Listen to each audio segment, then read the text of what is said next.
What's up, guys? I'm Skinny, and today I want to talk to you about the EV war. Ford and Chevy battling it out for the new EV pickup trucks. Let's jump right into this. All right, so yesterday was the world premiere of the new 2024 model, as it's going to be Chevy Silverado, and we got to see two versions of it. We got to see the work truck, the WT, and the new RST model, and man, was that a showstopper. So these are set to be released in the fall of 2023 as a 2024 model. RST1 edition is what's going to be coming first. We're also going to see high countries, LTZs. We're going to see a lot of different models coming, but the first ones are the RST1 editions. And if you were lucky enough to snag yourself a reservation, good for you. That's going to be one hell of a truck. Now, we're going to do a little bit of comparison between the Ford F-150 Lightning and the Silverado EV as we go through some of the specs, and I'm going to give you my own personal opinion on what I think of these. Having 18 years in the automotive industry, being a truck owner, and being an EV owner, I'm going to try to relate back to you what that means as far as specs, as far as features, and kind of give you that deep dive into what you can look forward to, or perhaps some of the downsides to these new models. So let's talk about the platform that these trucks are built on first of all. The F-150 is built on their traditional F-150 ladder frame. It's going to be stiff, it's going to be rugged, it's going to be truck. And that's cool, there's nothing wrong with that, but it does have some drawbacks. Because when you look at the Silverado, it's built on their new Ultium platform, which is the Hummer EV platform, which is specifically built for EV purpose. Now, what that allows them to do is obviously pack a much larger battery into that frame, but it's purpose built. In other words, it is purposely built so that way the two electric motors will fit in properly. It's purpose built in the sense that they can have a better suspension setup. You see that they've got the new four-wheel turning. That's a really wicked feature that you can only do because it is on an EV platform. So that is, I think, a big benefit of having that Ultimate platform for Chevy, is that they're going to have that one up on Ford. Now, with that being said though, the Ford F-150 platform is familiar. When you get into that, it's going to drive just like an F-150. Now, I'm not sure if that's what you want out of your next EV, but when you consider who's going to be buying these or who they're targeting, they're trying to get those traditional truck drivers into this EV platform. So the familiarity of the F-150 being the same might be a benefit or drawback. I think only time's going to tell when these trucks roll out to market, and we can all take them out for a really good spin and see how they drive. Another thing when we're talking about the platform, and I'm sure, we hope that Ford thought of this, but batteries require a certain amount of protection. And that's protection from the elements, but that's also protection from crash tests. So I hope that Ford has built this ladder frame strong enough that it'll withstand a good impact and weathering with those battery packs being underneath, because that could potentially be a little bit dangerous. So I'm sure Ford's thought of that. I'm sure they have. But just a side note, that EV platform, I guarantee you, has that in mind. Okay, now focusing quickly on the Silverado RST1 edition, it does come with adaptive air suspension, so that's going to allow you to raise and lower the height of the truck by up to 2 inches. It's a pretty cool feature. I'm not sure how practical really that is, but certainly it's going to help you in certain circumstances. It's obviously going to be a little bit easier to get into, and if you're going over a little bit higher terrain or maybe there's a lot of snow, you can raise it up. So not a bad feature to have. Ford doesn't have it, so there's a big plus to the Silverado. And as we're talking about suspension, I would be crazy again not to mention the four-wheel steering capability of the Silverado. And this, for me, is a big feature. Coming from a lot of previous trucks where obviously parking is an issue, maybe not so much myself, but when my wife gets in a truck and she's trying to park in a tight parking spot, it can be very tricky. Now, the four-wheel steering of the Silverado is going to be fantastic. Obviously activated at lower speeds where you'd be parking, you're going to get all four wheels in motion turning, so that way you get a nice tight turning radius, making it super easy to get into those narrow spots. Ford, unfortunately, doesn't have that, but perhaps they may be able to integrate that into newer models. Who knows? It's all going to depend on what kind of room they have in that ladder frame. Now, when we talk about a pickup truck, of course we have to talk about cargo capability. And that's where the Ford and the Silverado may really determine a winner for you, depending on why you're buying a truck. Now, the Ford F-150 is a crew cab model. It's a regular box. It's a 5.5-foot box, and that is pretty limited. However, let's face it, a lot of pickup owners drive pickups. They don't really use it all the time. They don't need that full box all the time. So this may be perfectly fine for you. But if you're buying the truck to use it as a truck, if this is your work truck, or maybe you're a home do-it-yourselfer, or you're always using that truck bed for different things, the Silverado is really going to have a one-up. Now, yes, it does have that avalanche design, which a lot of people are kind of humming and hawing over, but one of the things that avalanche design came with was previous features from the old Avalanche, such as that rear box which folds into the passenger area, giving you a 60-40 split seat option that you would normally see in like a passenger sedan. And you can also remove that rear window. So you can have the whole back end of this truck opened up, giving you over 10 feet of cargo area legally with that little tailgate extension open. And that is something that Ford does not have. And that is something for me that I love. Okay, so let's get into range, to charging, to power features. The Chevy Silverado, the Ford F-150 Lightning, these things have got all the capabilities that you would ever want in a work truck. So let's start off with comparing the Ford to the Chevy as far as outlets. Both of them come with 10 outlets. The Ford F-150 will power at 9.8 kilowatts. The Chevy Silverado just over 10. It's a marginal difference. It's not a complete big deal. However, if you're looking for just that, one-up bragging right, Silverado's got it there. But 10 outlets in the trucks, that's fantastic news. I think they've got 6 or 7 in the tailgate. They've got another 2 or 3 in the front, or as Chevy's calling it, an E-trunk. Like, this is Chevy just being different for the sake of being different. They do this sometimes, I don't know why. But yeah, the front trunk area, we're gonna call it, got some great outlets there. Now, the noticeable difference is Ford right now does have a drain plug. That's gonna be really nice. You can load up some ice and some pops or whatever you wanna put up there. The Chevy, they're still doing the final configuration on that, so don't be surprised if they do include that. And I'm pretty sure they will make it very similar in dimensions, although what you're seeing now looks obviously a little bit smaller than Ford's model. But I think by the time they work out those interior dimensions, it's gonna be pretty much the same. But that drain pan, or that drain plug, might be a big difference for you. All right, so range, we got to talk about it. Silverado coming out of the gates with a big punch. They're talking over 400 miles of range in their long range battery model. That's over 600 kilometers for people in Canada. That is a huge one up on Ford. Ford is only claiming 300 miles of range in their long range version, or 230 in their short range. And I can almost guarantee you that Silverado is going to come out with their short range stats, and it's going to be 300 miles, which is the Ford's long range. They're really going to stick it to them on this one. Now, of course, they're going to both come with DC charging. Silverado's claiming you're going to get about 100 miles in 10 minutes. Really, for me, that stat, it's not a big deal for me, and I'll tell you why. Right now, the amount of available fast DC chargers in Ontario anyway, they're pretty limited. I mean, we all know Tesla has that just down pat. They've got superchargers everywhere. And of course, when they open up superchargers to all the other manufacturers, as they've promised to do, that will be obviously coming into play then. But for the time being, I would say the majority, if not all of your charging is going to be at home. You're going to be 8 kilowatt hours. So it's not going to make a big deal. You're going to plug it in at night, wake up in the morning. You're going to have a full charge. You're good to go. If you're driving more than 600 kilometers in a day, my God, you are saving a ton of money on fuel anyway. So live with the inconvenience of having to try to search for maybe a fast DC charger in the meantime. But man, oh man, you're certainly getting the use out of your truck. But again, that 100-mile range or 160 kilometer range difference between the F-150 and the Silverado, that is a big deal. Now, I want to touch on that a little bit more because again, I wanted to give you my insight as being an EV owner myself.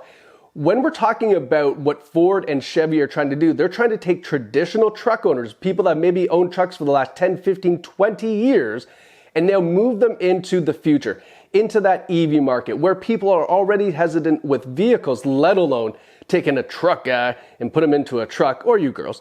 That's a big deal. And that's where range anxiety comes into play. And that's where you're going, well, what if scenarios? What if this? And what if that? And I hear this all the time talking to people about EVs. Guys, when we're talking 400, 500, 600 kilometers of range, anxiety for range should not be a factor. These range anxiety things that come up, they're really actually kind of irrelevant. But again, when we're talking about the Ford and the Chevy pushing 500 plus more kilometers, that's amazing range. So if you're looking for objections to not buy this truck, range should not be one of them because those are fantastic numbers. But again, Silverado kind of coming out swinging hard. They are beating Ford by quite a bit. Now, here's an interesting topic that people love to talk about when it comes to EVs, and that's horsepower in 0 to 60. And yes, Those are cool when we're talking about like the Tesla Model S Plaid or the Lucid Air. You know, these cars that are kind of designed for luxury but sports, and they kind of blend this whole neat little thing together. But we're talking about pickup trucks here. Like if anybody's laying down to 0 to 60 time and claiming it's better, what? We're in a pickup truck, guys.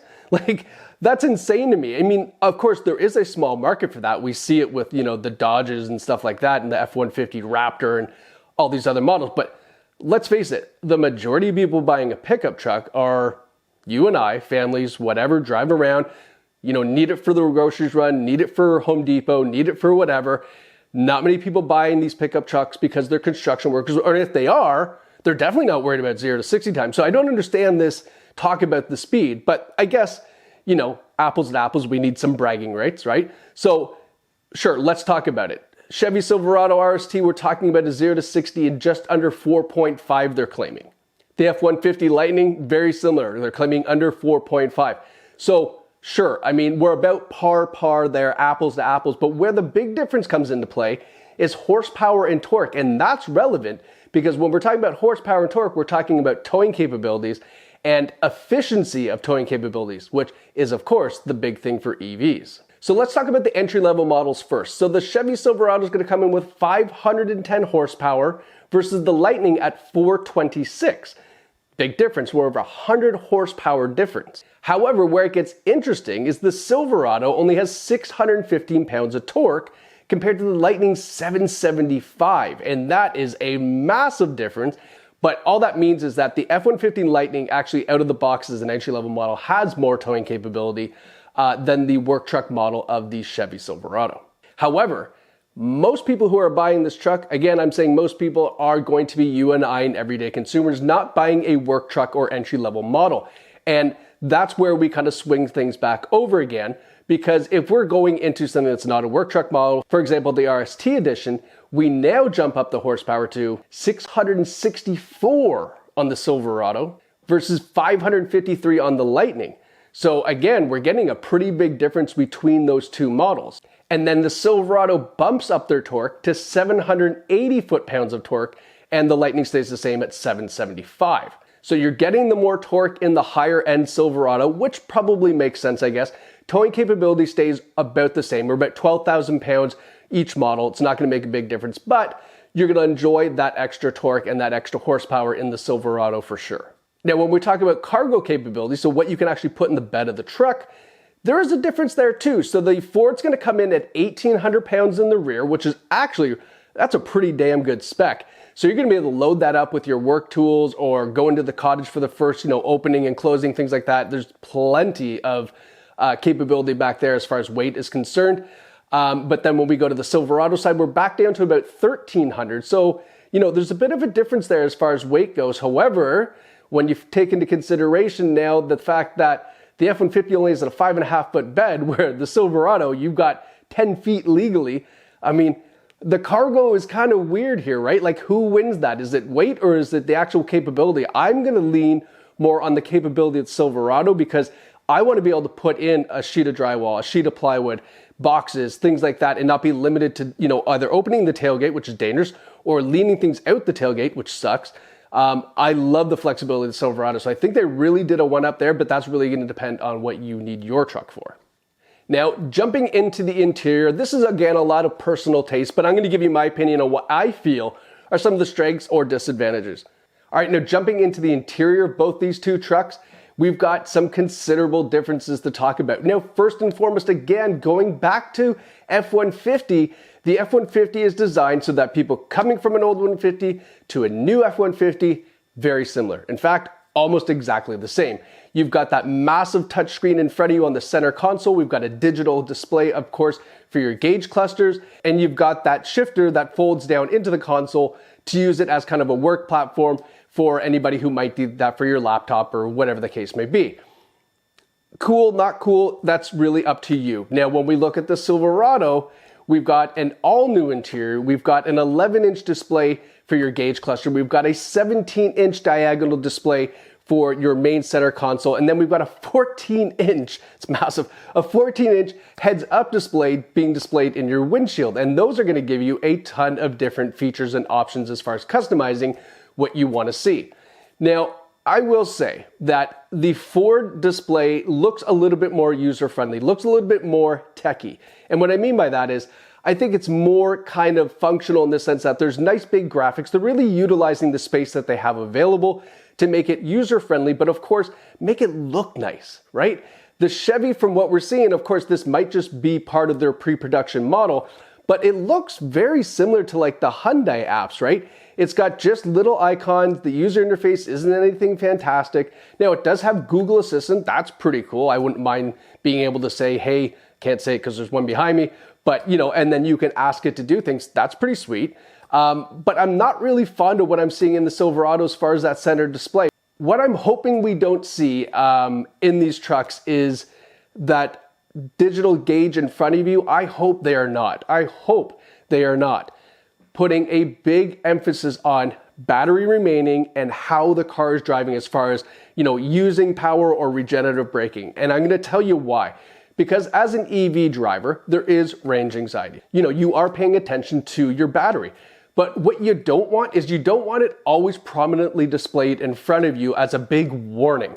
You want to be able to drive the car with confidence, knowing you've got tons of battery, tons of range to get through your day and do what you need to do. But when it's always in your face flashing at you, that's when you pay attention too much and you almost have this anxiety in the background of your mind all the time when you're driving going, oh, if, right? I'd rather it just be nice, small, simple, just like a cell phone, just like in the Tesla. It's just up at the front, little display, percentage or kilometers, whatever you want to show, and it's there. Check it, cool, good to go. Now, here's a feature that I love that I don't know why Ford didn't include. It's the hands-free start system. Coming from someone who has that, there is nothing nicer than walking up to your car, opening the door, sitting down, and putting it in drive, and not touching anything. For some reason, that is just an incredible experience. Getting into a car and having to use a key fob or having to touch something with a card is a complete inconvenience now. I know this is like a first world problem, but the technology is there. Why aren't we using it? And I'm so happy to see that the Silverado has adapted that technology. It does have hands-free start. You're going to walk up to the car. It's actually got a beautiful, beautiful lighting system, much like the Ford does. It will activate that. You go to the door, unlock the door, you're inside, use the column shifter, and it's not a column shifter in the traditional sense. You're not cranking down on it. Tap it down into drive, up for reverse, you're good to go. No thinking, just in, goodbye, see you later. So convenient, just activated from your cell phone. But for me, the Ford, having to get in and push the start button, that extra little step, that start button just seems so old school technology. They could have done away with that. Let's hope, cross our fingers, that, maybe on a future model on, I'm sure it's gonna be a higher trim level feature, that you're gonna get rid of that and you're gonna have that hands-free start coming to Ford. But Chevy really packed a punch on this one, including that in their model right now. Now, one thing's for sure, guys, these vehicles are in their infancy. And what I mean by that is, Ford and GM, although they've been making electric vehicles for a long time, this is their first time making this vehicle for a mass production, for a huge market. And it is so great to see, first of all, but what you can be so assured of is they cannot fail. They cannot fail. The F-150 is the best-selling pickup truck. Do you think that Ford is going to bring this truck out, risk their entire reputation, risk the entire history of the F-150 by making a flop? Not a bloody chance. And I can probably see the same mentality goes for the Silverado. They are not going to let these vehicles come out and just be a flop. If there's changes that need to be made, they're going to be swift and they're going to be quick. And the nice thing is about all these over-the-air updates, those can be done if it's a program change or, it's something that needs to be done as far as the interface. It can be done over the air, which is sweet. So that's fantastic. But as far as the drivetrain, as far as the batteries, as far as how these trucks feel, they are not going to let these fail. So if you are one of the fortunate ones to pre-order your Lightning or pre-order your Silverado, you have great things to look forward to. I don't think you need to have any apprehension when it comes to picking up one of these vehicles. And I can quite honestly tell you, you will love driving an EV. There is nothing more satisfying than looking at your odometer, seeing 20,000 kilometers, and then looking at your charging app and seeing how much money, or actually how little money, you've spent to operate your vehicle for the kilometers. It's unbelievable. Right now, I have 31,000 kilometers on my EV, and it has cost me literally just over $320 in electricity. And like, that is incredible. So listen, if you're thinking about it, do it. Get your reservation, jump in line, pre-order that truck. If you've already done it, fantastic. Don't be worried. Don't sell your ticket. Pick up your truck. You're gonna love it. And I can tell you, these things are gonna be phenomenal vehicles when they come out. I have zero concern about my pre-orders, and I'm just looking forward to getting my new vehicle. So I wanna hear from you guys. What did you order? Did you get an F-150 Lightning? Did you snag a Silverado pre-order? Drop a line in the comments below. Tell me what you picked up, why you chose that. If you're having second thoughts now that you've seen the Silverado, or if you're sticking true to your original decision of the Lightning, or whatever it is, I wanna know. Drop your line in the comments below. Like this video, subscribe to my channel. I'm gonna continue to be talking about EVs, the future of EVs, and really just everything that you would wanna know about electric vehicles in your life, because I'm just your average everyday guy. So thanks so much for watching, guys. Hope you enjoyed this video. Take care.